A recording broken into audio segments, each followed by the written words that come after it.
people now more than ever in a time when social media, Instagram, Facebook, LinkedIn, whatever have you, people are putting out their living their best lives.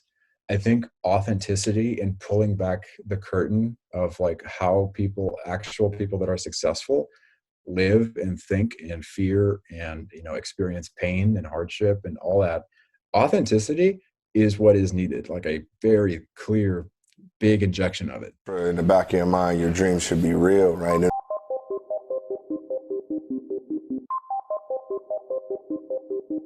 Thanks all for tuning in to Dreamcatchers, where we make things happen. Dreamcatchers was formally launched to unlock the hidden potential in successful, self-motivated individuals who desire to take their life's work to the next level but need support to evolve. We are a collective group of professionals with various backgrounds that use our talents to assist those individuals in realizing their wildest dreams by providing education, inspiration, and direction. This podcast is where we share the lessons we've learned along the way to catching our dreams and give you some context around the how and the why to each approach to put you further ahead on the journey to catching your dream. Are you ready? Hey, everybody, and welcome to the Dreams Catchers podcast. I'm your host, Jerome, and I've got my good friend, Spencer Hilligoss, with me today. Spencer, how are things out there in Cali? Man, I am indoors a lot, but I think a lot of other people are too. So thank you, Jerome. It's a pleasure to be here. Really, really excited. Man, I'm so glad we were able to carve out some time and hang out this morning. If the listeners want to get in contact with you, what's the best way to find out more? Yeah, a couple ways. So we have a website, madisoninvesting.com. They can always feel free to reach out to me directly if they want to, spencer@madisoninvesting.com. Or as some folks know, I'm super active on LinkedIn, so they can always reach out that way too, or just connect or follow if they want. Perfect. I'll link all that stuff up in the show notes. And so let's move into your background and kind of an introduction on who you are and what you've been doing. Let's just dive into that. Give the listeners a little bit of your background. Yeah, happy to. So I live out here in Silicon Valley, and I was born and raised in Redwood City, which is just kind of tucked a little bit south of San Francisco. And so, I got into the local business in the early years of my professional career, which is technology companies. And so I spent 13 years as a leader and builder of teams for 5 different software companies.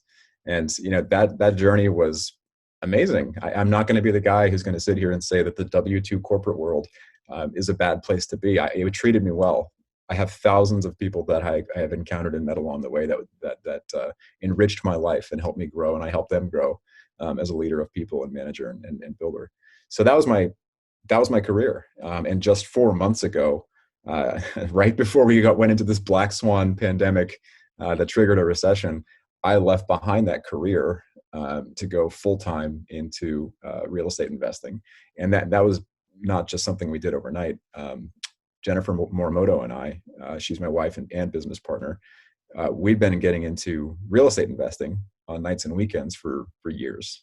And it also helps, by the way, that I had 2 introductions to the real estate investing world, much in a much more unique way than I think a lot of people get a chance to.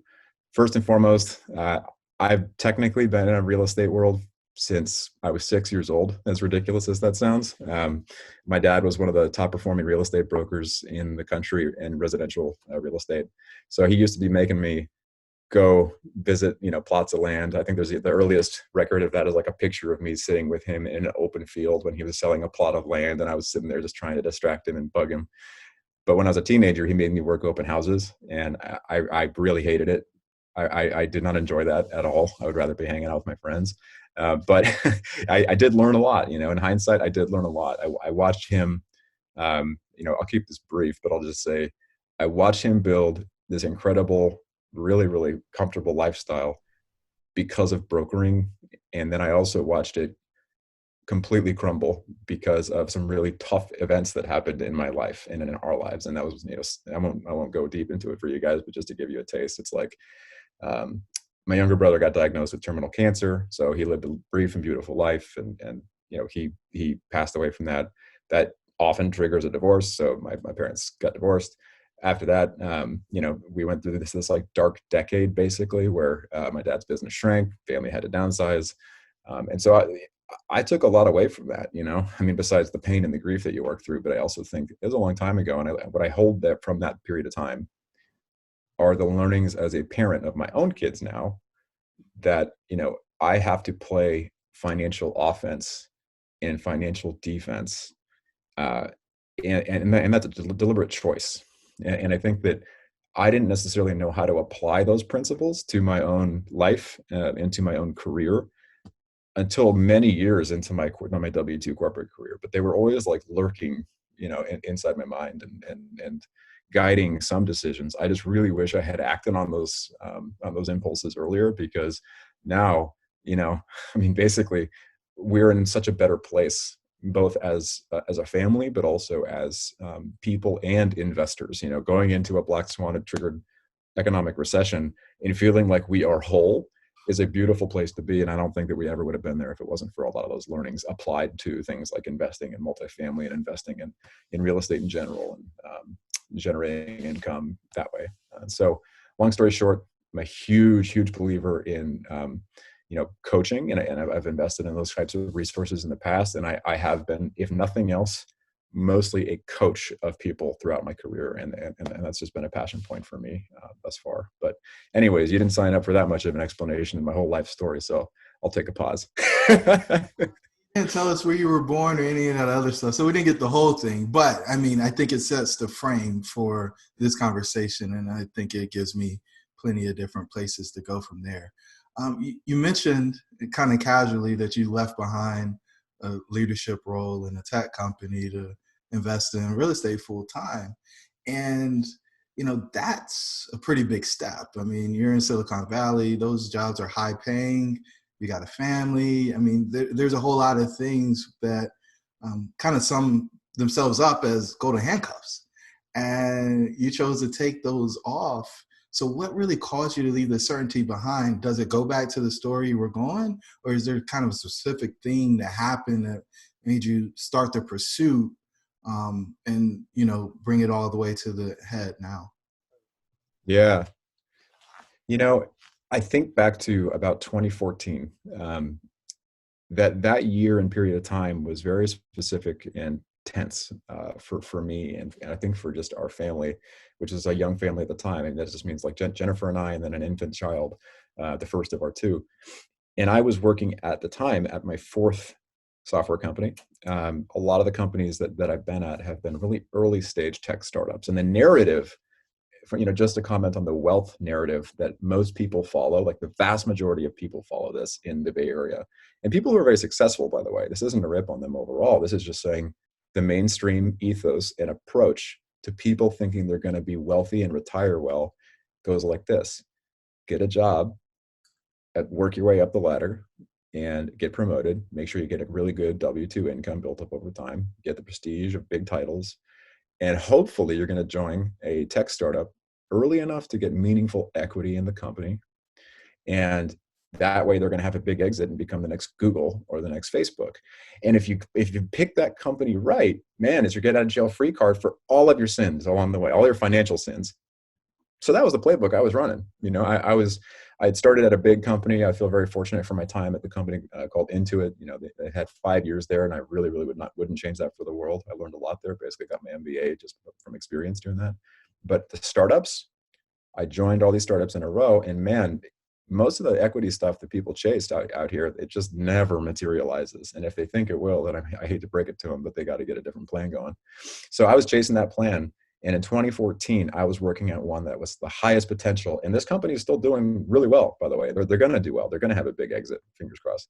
But that said, I was working, 16-hour days, proper 16-hour days. And there was times where at this one company, at this one time, I was spending minimum 300 hours in the office in a given month. And that strained my relationship with my wife. I'm thankful we're still together after that.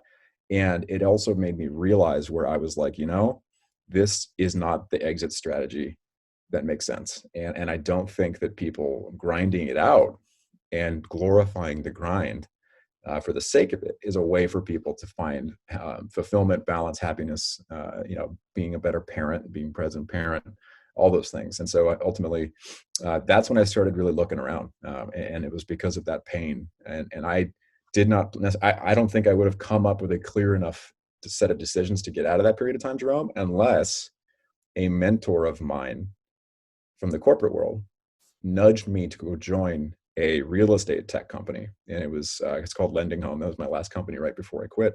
I was there about 3.5 years roughly.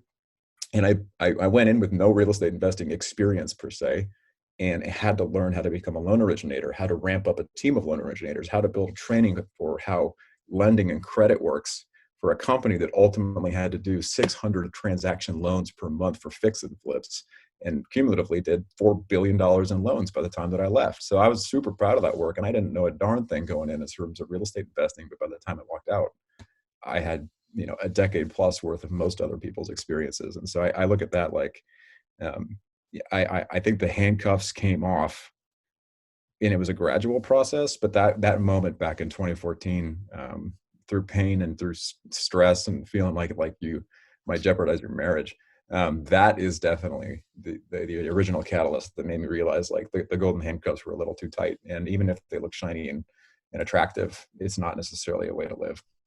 It isn't a way to live. And I enjoy when people romanticize how great the grind is and how much reward they're getting out of it. And, it's all going to pay off because of the delayed gratification. And while I do believe in delayed gratification, I also believe that, there are pieces along the way that you have to enjoy, because you can't just put everything off until the end. You can't just defer it. You can't defer life, right? Life is happening right now. You've got to participate in the right now and plan for the future as well. It's then that you mentioned your mentor, because you recently did a post on LinkedIn about him, if I'm not mistaken. And different mentor, actually. It was a different mentor, but they know each other very well, but it's a different mentor. So you had at least two guys show up, kind of helped you along the way. Who moved you into the path of building your own? Because you've been working for others the entire time. So who was the person that moved you into that world? That's a good question. I think there was a couple coworkers specifically. I'll leave them unnamed because I haven't talked to them about sharing their stories necessarily on a podcast, but I will say they'll probably know who they are. They were colleagues of mine, and they were going off and building their own flip businesses. And there was actually quite a few colleagues that were doing this on the side on nights and weekends while we were all working at Lending Home and working really hard to build that company. And these guys are just so smart. They would spend long hours on nights and weekends going off and working on these projects. And before I really got into real estate investing, I'd sit there and go like, what the heck are these guys working on? It seems like they're really into it. and they, lo and behold, now probably 4 or 5 years out from when they first started the whole effort, that is what they do for a career, and they are thriving. And like they've relocated their lives and their families to a different state to start these different businesses. And I was sitting there watching them, and they're less experienced in the world than me technically. They're younger than me too.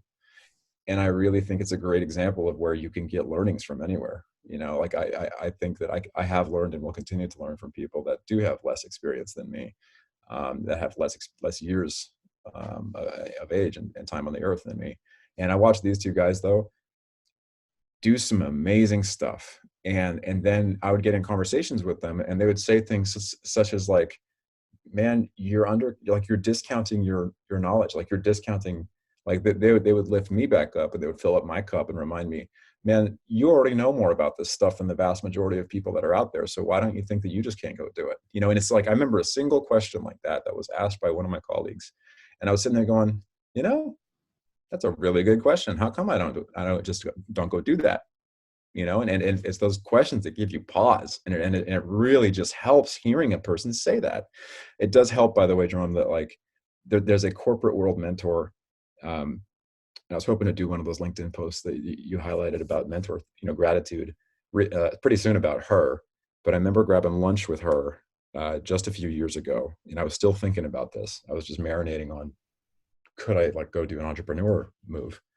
And she said like, she's like, I talked to, in her words, she's like, I talked to a lot of folks, and she mentors a lot of folks. And she's like, you just kind of have the stuff, like the excitement and the drive. And she's like, I totally think that you would succeed if you went to go do that. And like those little formative moments said by the right people, they just hang with you. And if you get the right people around you to say that type of stuff, to hold up the mirror, Yeah. as I like to use it, then it's the nudge you need. Sometimes that nudge, I wish that nudge would kick in faster. I wish I had started that process earlier, but hey, I'll take it when I can get it. Yeah. I mean, some people talk about hearing a voice, right? The voice is leading you, is telling you to do this or telling you to do that. And you just ignore it. There's so much stuff going on. There's all the noise. And then when you get quiet, you get still, you start to hear it. And so, I think that's, part of it, what you just described. And so you started doing the thing, right? You started building your business on the nights and weekends, as you alluded to earlier. When did you realize that it was a real thing and you had to keep going? This is what we call the red pill moment. Yeah. Oof. It was really just it felt like a hobby for a while, Jerome. And it was like, cool, I'm reading tons of books, in the course of learning at stage one, when you're getting to a new space, you're trying to become a real estate investor specifically. Everyone says, go build your knowledge base. And I had the advantage of being inside of the guts of like a really hyper growth lender that's also a tech company. So that gave me a day job set of educational skills, but I still had to put in the work. So I was sitting there doing 24 books and, digesting 400 podcasts and just like eating up all that content. And eventually I realized, like, wait a sec, like I actually have to go start taking action with all these learnings. But that was still where I wanted to start, like, so I really dove in deep to make sure that I wasn't going to go hurt myself.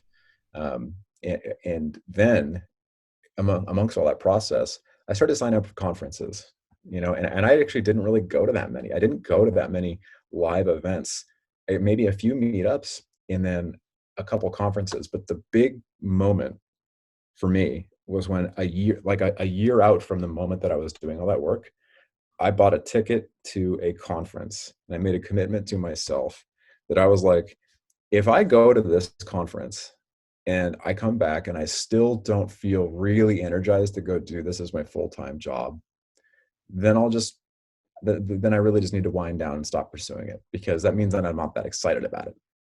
And that worked, and it worked so incredibly well in hindsight, where I went to the conference. And I mean, for some TMI for people, at the time, I hadn't even ever paid to go to a conference outside of my day job. So I was sitting there going, wait, this is the first time I'm going to a conference on behalf of my own company. And I booked the most frugal, overly frugal hotel room going out to another state. It was a motel, not a hotel, clearly. And it was like, I could probably go into a deep well as to how ghetto that this place was. But I'll just say that it was a frugal decision, and I was going out on my own, and it was a weird feeling to be an entrepreneur, not representing a company for the first time in my life. And I went there, and I came back, and I was like, I absolutely have to do this. And I think that from there, the decision was made. Got back home, was talking to my partner and wife, Jen, and we went, and we went from there.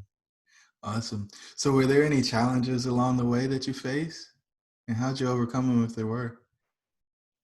Yeah, I think the biggest first challenge is, I heard a bunch of very successful folks that you and I look up to in the real estate world, right? I mean, these are the folks that have really big portfolios, and they educate, and they're aligned to the value sets, I believe. And I would hear their advice, and one of the things that they would say about when they first got started, and at least the ones that were in the corporate world prior, they said they wished that they hadn't quit so quickly.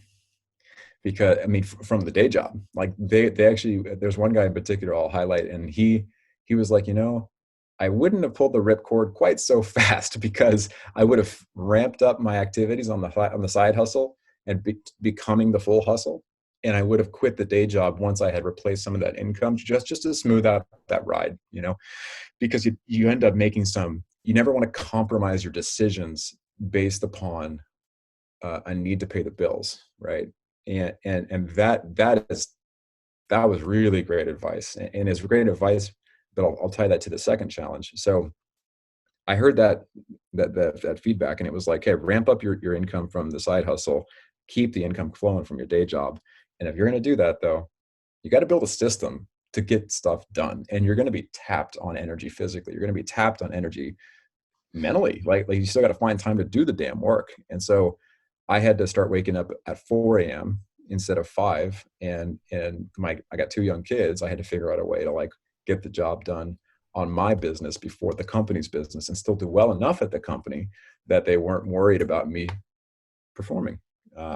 So I had an open dialogue with the company I was working at. And I think this is important for people that have a W-2 job, which is most folks out there, to hear that like I was very transparent and very open and courageous with my with the CEO and COO at the company that I was working at. And they knew about this stuff. I mean, they knew I was doing this stuff on the side, but I would also turn down 3 separate times. I turned down a promotion that they were trying to give me. They were trying to give me a bigger, like a bigger executive role. And I had to cap my hours and turn down a meaningful raise, but keeping at 40 hours a week when you're working a full-time job and you're trying to build a side hustle is arguably the most important decision that you could do, because otherwise you're not going to have the time and you're going to let the day job eat into your passion points. You're not going to go and have time and energy to build a side hustle unless you cap those hours and unless you keep the open dialogue and expectations for the bosses that you have there. So that is that type of stuff that tends to get lost in the mix. When people ask for advice from me and they're like, how do I do this? How do I build a side hustle into my full hustle? I'm like, stop doing so much work for your day job beyond what is required to do well. Right. What's up, tribe? It's your host, Jerome. I just want to let you know that we put together a free 15-point checklist for exiting the matrix. Jump on over to dreamshouldbereal.com in order to pick your free copy up. Let's get back to the show. Right. People work until 8, 9. I see a lot of high performers. They go to work early. They work all day. They come home. They have dinner. They play with the kids for 35 minutes, 45 minutes. They go to bed and they pull the computer out and they're back on till 10, 11 o'clock at night. And it's just like, that's just for their day job. It's like, well, you'll never build anything outside of your day job if you continue that habit. That's right. 100%. So what was your worst fear in your process? I mean, you told your employer that you were working on something, so it's not like they were going to find out about this secret thing you were doing. What were you worried about? Yeah, man.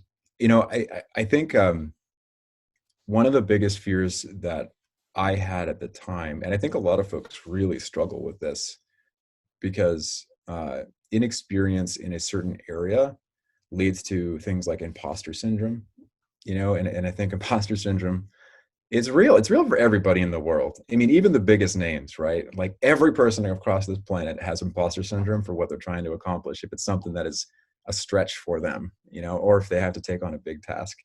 And I think for me, maybe this sounds silly to folks out there that don't struggle with it as much, but even for me, I mean, I'm sitting there going, okay, like I have 13 years of really, really hardcore experience working and building teams in pretty complex and highly regulated industries. I absolutely have spent enough time meaningfully on literally thousands, overseeing transactions, like that volume of transactions in real estate. And I would still come out and think, man, when am I going to know enough? And I think that like hitting that point is so arbitrary feeling. And sometimes people just sit there and they're always chasing it and they're never quite getting there. And I really think that's something that it's a hamster wheel that people get stuck on, knowledge and acquisition wise. Coming back to the 24 books I was reading in the podcast, is like, eventually, man, I mean, there's like a bell curve on that. Like you're going to peak on how much value you're getting from all this study. You just got to go start doing things and actually go skinning your knees and actually getting into some of these transactions and figuring stuff out, and from a real estate perspective. So for me, that was one of my fears, was like, man, I just got to start doing things and messing them up. And as long as it's only with my money and it's not with other people's money, I think that is fair game, because I don't want to necessarily, when I get to the point where I'm doing large transactions, which is what we do now at Madison Investing, right? I mean, I know we both work in the multifamily side, Jerome. So like we're working on, apartments that are over 200 units, some cases up to like 600 units. And so when you have hundreds of people that are relying on you, that's when you don't want to be skinning your knees, but you still got to go out there at some point and you got to start doing things, and maybe you're going to mess them up with your own money. So whether that's investing our own capital as passive investors into under other people's deals, whether that is buying a duplex locally that we still own now, and it's, thankfully the tenants are paying rent just fine, which is important to mention. But we overpaid, like we overpaid for that property. Like we overpaid early, and we bought a $430,000 Bay Area duplex, and it's cash flowing. Hey, it's cash flowing, but like, man, we could have made those dollars go further. Man, we could have made better decisions there. So like having to tell that story about the economics behind that particular deal is not like a pride point when I'm bringing it up on a discussion like this, because I'm just like, well, I didn't want to risk other people's livelihoods and financial circumstances until I had gotten legitimate experience out there. And so the fear was, am I legit yet? I think everybody goes through that. I think the challenge, though, or I don't know, I'll call it a security blanket. When you have somebody that's willing to walk the journey with you, that's already been down the road, and Yeah. you get comfortable a whole lot quicker because hey, I got these training wheels. They're not going to let me fall too hard. I remember when I was teaching Kay and Leah how to ride bikes, first day we take the training wheels off, I'm running behind them and like, oh, don't fall. And then, day two, we do the same thing and they start to tip and you grab them and you set them back up. And then eventually, they're often doing it on their own and they don't need you anymore. And now they want to race you instead of you running behind them trying to keep them from falling. Yeah. I think we all need kind of that experience, or I don't know.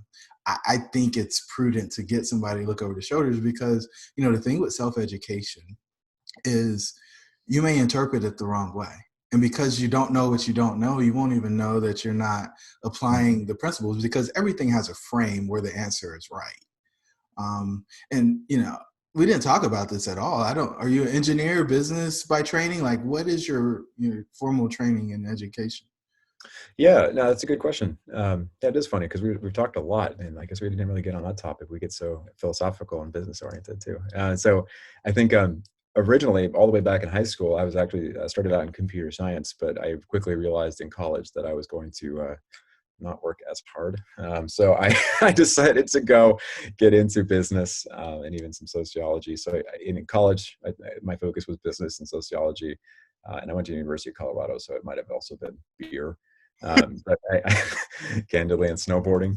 But I think after that, in Silicon Valley, tech companies, it was bouncing back and forth between a few different areas, building operations teams, so building business operations teams, customer support teams, sales. So I was a sales leader in many different ways, many different hats. In addition to starting very early, my first job out of college was an account executive role. So like I learned that. I think everyone should go through that. Frankly, I won't go off on a soapbox about why I think everyone should go through a sales career at some point. But the third one is most recently at Lending Home, I built and led the learning and development and professional development organization for them, and built the infrastructure for how you have to train basically a lender that has to move the speed of a speedboat, but also have the rigor of a huge bank. So it's like, I had to basically build training curriculum and infrastructure for that company, and that was really fun. I had worked with like 6 different L&D or learning and development partners at different companies in different ways. So it's always been a passion point for me, but that was a blast. So if I had to claim 3 disciplines that I feel like I'm not only competent, but I have expertise in, it would be those 3 things. It's like operations, business scaling, sales organizations and selling, as well as learning and development, professional development. And I think that is part of the reason why you have that cautiousness about you, right? It's like, all right, I know what happens when operations don't go well. And I know there's so many things that you can't plan for once you get into it. And, that piece of it makes you walk a little bit slower. If you walk around in a room that's dark and there's furniture in the room and you don't know where the furniture is exactly, you're going to move a whole lot slower than you would if, you've been doing it day in and day out for so long. And I think Yes. and just knowing you personally is, you want to get it right. You have pride of getting it right. And I think there's a lot of people, or there's probably a stigma with tech companies, and they're not caring about the money. The money's not real. We'll just blow it, or we'll just do another round of raise and throw that money away. And you're saying, hey, no, I treat other people's money more importantly than mine. If I'm a mistake, I'm gonna make it with mine. And then, we'll come back and take those lessons learned and apply it against the same frame with other people's money to scale. So I think that's brilliant, man. Yeah, well, I appreciate you saying that. And can I just add like one thing to Yeah. what you just said? So I think, you know, when a key learning moment for me, and it took me like 10 years to get to this moment in my W-2 career. I just, if there's anyone in the real estate investing crowd who is thinking about getting serious about it in any way, shape, or form, I just want to share this learning that I got, because it tends to be a surprise that I care this much about this stuff. And it's been helpful for our success so far, I think. So when I was at my two startups ago, heavily regulated space, right? I mean, it works on taxes and it works on payroll and for small businesses and stuff. And so this is stuff that really matters. It's like the important lifeblood of an actual business now more than ever, particularly with all the coronavirus stuff going on right now. And that company is doing some great stuff to support their customers. But when I was there, I was thrilled to be there despite all that. This is the same company that almost led to Jennifer and I having a really rough time because I was working so hard. But I was excited to go there. And I went there at that company specifically because I wanted to choose a harder path that would lead to the highest maximum learning. I took a 40% pay cut from my previous employer to go to this company, knowing that the equity might not even pan out from a financial perspective. I went there particularly because the pedigree of and intelligence and competency of the people I worked with was by far the highest I'd ever had a chance to work with them. So I mentioned earlier, I went to the University of Colorado Boulder, and I made light of it. It was a great school. I learned a lot there. It's actually like a great school. That said, it ain't Stanford, it ain't Harvard, and it's not a top 5 Ivy League. So the people I was working with at this company almost exclusively came from those types of schools, and they operated in such a hardcore way that I was sitting there going, wow, have I been doing it wrong all along? And before you run off with thinking that they were doing it right, of course they had their own misses, but like they wrote everything down. And I'm talking everything. They wrote everything down, and they would playbook the world. And by playbook, what I mean is you build a new process, you write down the process you just did. If you change the process, you update the doc that has the process. If you're going to go make a business case for why you should go do something, if data is available to go and do that thing, you need to make sure you pull the data, you understand the data, you vet the data, and then you go and do the thing because the data tells you to go do that thing. And so like, these are the things that in real estate, people just don't do. And and they just don't realize how much they don't do it. Like they say, damn, that's a good looking B class. Okay. Why? Right. And if they're ready, their readiness to go into a transaction is based upon discussions, and there's not really any notes from those discussions and reasons and business reasons. So I bring all that stuff up not to preach at people. I just bring it up because I didn't have any of that awareness before. I deliberately said, I don't know why why I was so lucky to have the opportunity to do this, but like the CEO of this little startup felt like we had a really good connection, and he was willing to take a bet on me, and I was willing to take a bet on that company, and I would not trade it for the world. It was the hardest year and a half of my life. It was so hard, and I'd absolutely do it again, despite the fact it took a huge pay cut, despite the fact that it really jeopardized my marriage, despite the fact that it really wasn't that fun. And it was the best learning experience of my life. And it was like getting paid to go to an elite business badass school, and occasionally feel like other people were judging me constantly because I couldn't show up as well as they could. But by the time I walked out, I could run circles around them. Yeah. So that whole hard work beats talent thing is a real thing. And a whole lot of people don't actually realize that. So was there a point where everything was on the line? Was there a rock bottom for you? I think I would probably want to take it back a little earlier, Jerome. I think on that question, there was a moment, this was all the way back like 2 years into my corporate career. year and a half into my corporate career. I had just finished my first run at a company, and it was just as an account executive, and I had been turned down twice for management. And I was like, why don't they want to let me be a manager? And in hindsight, I had just taken out my lip ring like 6 months earlier and cut my hair from being a metal band guitarist. And I was like, why don't they want to consider me for management? These guys don't know what I could bring to the table. And I just didn't have a very good awareness yet in the working world as to why that kind of stuff actually matters when you're in a leadership position. So I quit that company, and I went off and traveled Europe for a bit and had too much fun and racked up a ton of credit card debt. And I, call it my eat, pray, love moment, as a couple of mentors have referred to it now. And I think that's probably fair. And I went off and did all that. And I remember distinctly the exact moment I was sitting on a beach in Croatia.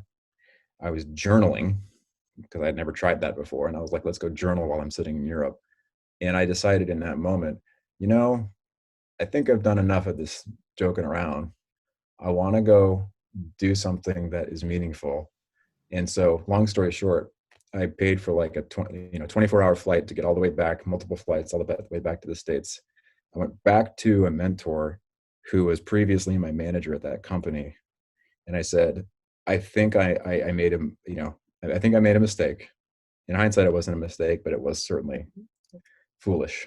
And he took, not only gave me a chance to come back to that company, he said, you can only come back if you move to another state. It was Colorado. If I move to another state on my own dime, and I have to drive through the dead of winter to get out there in time for the first day, the first start date, I would have to take a customer support job. And the customer support job didn't pay great relative to what I had been doing previously. It was a huge pay cut. It was like I was making, 13 or 14 bucks per hour. And I'm not commenting on that being high or low. I'm just saying that was low relative to where it was. So I took that customer support job in a call center in Colorado. And if I did well enough there, I might get a shot to be able to go be a manager. And so I said, okay. And I moved all the way out there. And in hindsight, I think that was one of the most important decisions ever. And it was a pretty weird moment. You're driving there, you're moving your whole life, you're leaving your safety net, you're in a bunch of debt. And then you realize, like, I'm going to go do this thing. And it's a big bet. And so I think that even though it was fun sitting on a beach in Croatia and partying and going to Oktoberfest and driving around in an RV in Europe with some friends, I think that was the equivalent of bottom, as silly as that sounds. And I know I'm not trying to belittle actual bottoms that people have gone through. You guys have already heard my earlier story about going through a lot of hardship with losing my brother and other stuff. There's plenty of other rough stories to go through. But for me, career-wise, I think that was an early bottom. And I think that was an impactful time. So, how long did you stay in there in that space? Because, the flip side of that, you've probably multiplied your income. I'm not even going to pontificate on where the numbers went to, but you grew your income dramatically. And so you went down to that kind of low paying role for all intents and purposes in Colorado and California. It's really difficult to live off of money like that. So what was the reward for the backside? Was that kind of like a rocket ship out of that space back into leadership and then executives, or like, how did that work? Yes, it was. And I think within about 2 years, went in customer support, worked really hard, very business oriented, bought all the new clothes, read voraciously. I was all day, all night talking constantly about business, and it was more corporate business. This is not entrepreneurship business. It was a lot of overlap, though, of course. So promoted to manager, then moved around in a rotation style while I was working really hard and trying to manage up the best I could. But man, was I a handful at the time. Anyone that had to manage me at the time, really, thank you for putting up with me. I was a real big pain in the ass. But over 2 years, I was promoted rapidly, ultimately leading to me leading a facility of over 200 people. And so it was at the age of like 26, roughly, which was also arguably too much responsibility for my capabilities at the time. And so I really did not know what I didn't know, but I thought I was pretty hot shit on the other side of that. And I think that it was the best corporate learning experience I could have gotten managerially. And so the income definitely rocket shipped after that, after I went all the way down to bottom, because it just kicks you into high gear in terms of survival, and I think that if people haven't necessarily put themselves into a tense, must succeed type of state, you got to go simulate that somehow, because if you're not able to go and do that repeatedly, because that's effectively what I have gone out of my way to do. And I didn't realize this until years later, but you got to find these crucible moments. You got to figure out what these crucible moments for you are going to go be. Because if you're just going easy going and you never have real hardship in terms of your career, and you're in these white collar environments, you're just not going to be that good. I hate to say it, like, you're just not going to be that good. And I distinctly remember a mentor of mine, same mentor that gave me a shot to come back to that company and take the support job in another state. And I remember him saying to me, he's like, man, sometimes, he's like, Spence, I've met executives that can't manage a gas station. And I was like, I don't want to be that. I don't want to be that. I want to be the guy that can manage a gas station, what he's basically saying is, you don't have any real world pragmatic, skills that you can spin a slide really well for doing your quarterly business results. And so I was like, wait a sec, I'm the corporate guy there. I'm not the entrepreneur guy there. How do I be the entrepreneur guy there? I don't want to be fake. And so I don't know where I'm going with that. Besides, it's really, really stuck with me. Yeah, I think you're to the place of, being practical matters, and people can get stuck in a tower and forget that, there's people and other things involved. You're not just managing off a spreadsheet. And so, you've walked away and you're out here doing your thing full time now. Do you get those phone calls trying to pull you back into the old world? Yeah. But I would say that it's now starting to slow down a bit, which is nice. It is flattering, but I think I used to be, I think like so many of us, Jerome, like when you get that LinkedIn message or like a recruiter reaches out and they're like, hey, we have this role that we're hiring for. I used to think like, oh, like, let's go look at this. Because it feels good, right? It's an ego pad moment. And I mean, you had your corporate career as well. And we've all had those moments, and we're sitting there reading and going, oh, damn, this job looks great. Oh, they have a good package for us, good comp package, good benefits. I could do that. Ooh, it's a title jump. Ooh, I really don't look at those the same way anymore. And it's really just about helping others. I think like through that lens, when someone reaches out now, the internal playbook is, instead of being oh, maybe me, it's who can I help connect them with? And that's a much better place to be. Yeah, not for me, but I know a guy that's still playing that game. Let me can connect you with them and be a conduit. I don't want to be a dead end. Let me see if I can be a connector. Exactly right. So what's the biggest difference now that, you've outgrown the old way of life to your approach? I think, we chatted about this just a little bit up front, but one of the bigger differences that I really think is it's under discussed. So I'll just mention it up front because it's where the rubber meets the road. And that is, man, most people are addicted to a paycheck. Modern professionals and modern adults, like if you're working any type of stable job, you're used to getting a steady paycheck, and that steady paycheck is an addiction. It's an addiction. It's somewhat even irrational, I would say, because you're sitting there just used to it. You're used to it seeing that direct deposit maybe hit your account, right? And it took me 2 to 3 years after someone mentioned that to me and framed it as an addiction, where I was like, that's absolutely right, actually, because you got to get used to just getting, it totally depends on your business model, totally depends on what you're doing, clearly. But, if you're in real estate transactions, it's a mix of passive income from your own passive investments, if that's your jam. But if you're purely active and you're doing things like maybe brokering or wholesaling or whatever, then you're going to get big chunks of money that come in occasionally. And then you have to actually do things called budgeting. And so, just getting the new financial picture worked out, I think is something that a lot of folks don't really think through. And so I just want to mention that up front, because that is the reason that a lot of people don't even look at it further. It's just the fear of what happens when those things stop flowing. Yeah. Yeah. That combined with, hey, I've got to replace X amount of dollars coming in each month with this new thing I'm doing, and I don't know how to do that if I'm working 40 hours or 50 hours for somebody else. Yeah, I don't think anybody actually does it. And I think you'll find this to be true as well. Like, you don't have to make as much money after you leave work as you did when you were working. that's right. Totally agree with that.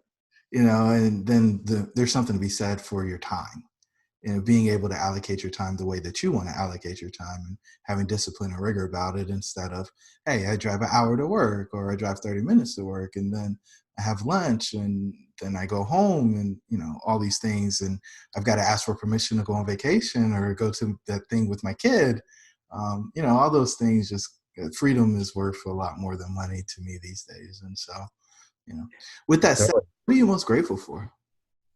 Yeah. Can I add one more thing on that? You got me thinking about something before we go to the gratefulness. Can I add one more thing on that? So like, I think that if you were to map, we all have so much attention we can give in our lives every day, right? Like attention that we're giving to this discussion is 100% of my attention. But at any given time, you're going to the store, maybe outside coronavirus, but you're doing work, you're thinking about your kids. We have 100% attention that we can divvy out. When you're at a job and you're employed, you're never fully at zero of your attention going to that job. Like you are in that company. You are thinking about their problems. You're solving the company's vision. You're solving for the company's needs. And if you believe in their values and you believe in their vision, dude, that's great. I've rallied around other people's visions for 13 years. But if you are not doing that, the day you walk out of whatever company you work for, that allocation of attention just became yours. And that is freaking awesome, because you start thinking and solving problems in a way that you never thought possible. And you actually have this mental allocation of breathing room and time to solve things. And you will be shocked with what you're capable of in terms of creativity. I used to think I was not creative at all. I was a guy, I was like, no, I'm just not creative. Turns out I'm actually pretty creative. And I just didn't give myself a chance. And I think anyone could be creative. So I appreciate you letting me go off on my soapbox on that topic. I just think we really assume a lot about what we can't do, and I think that's wrong. So, gratitude wise, oh my gosh, I am so grateful for so much. The number one thing by far that I am most grateful for is my better half. So Jennifer is, I've mentioned this already, but we've been together for a very long time, including both dating and marriage. And I would say that as a business partner of mine, we started our financial life together in debt. Right around that same period of time I shared earlier, where I was traveling Europe, et cetera. I got into, about probably 30 grand at the time. That felt like an insurmountable number, about 30 grand in credit card debt. And so did my better half. And so we were together at that period of time, getting out of debt together, and we merged our finances, which I strongly encourage everyone to do. This is like one of the top reasons people get divorced if they don't do it right. You don't have to do it our way. I'm just going to give my plug for that. Put them into one mint account. And so we got out of debt together. We then built our careers separately.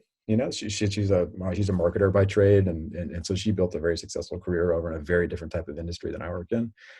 I went off and built my career, and I'm grateful because we went off and did that and learned how to self-sustain each of our careers respectively.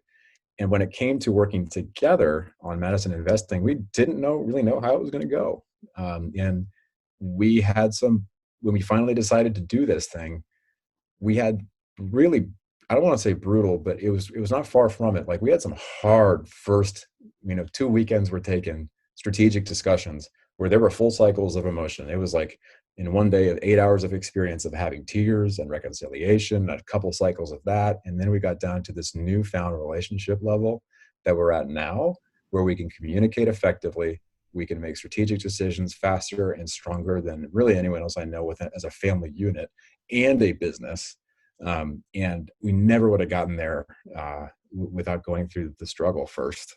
And I'm grateful on a level that I can't really convey with words, for her. And I just think that, as corny and as mushy as that might sound, It's also very business pragmatic, just to be honest. I think people don't think when they're building a business and they're going to chase dreams that the person they live with is part of that plan, and you're not going to excise them from that plan. You have to figure out and bring them in and have them understand how they fit in. And if you don't take the time to go do that, it's going to either slow you down or eventually kill your idea.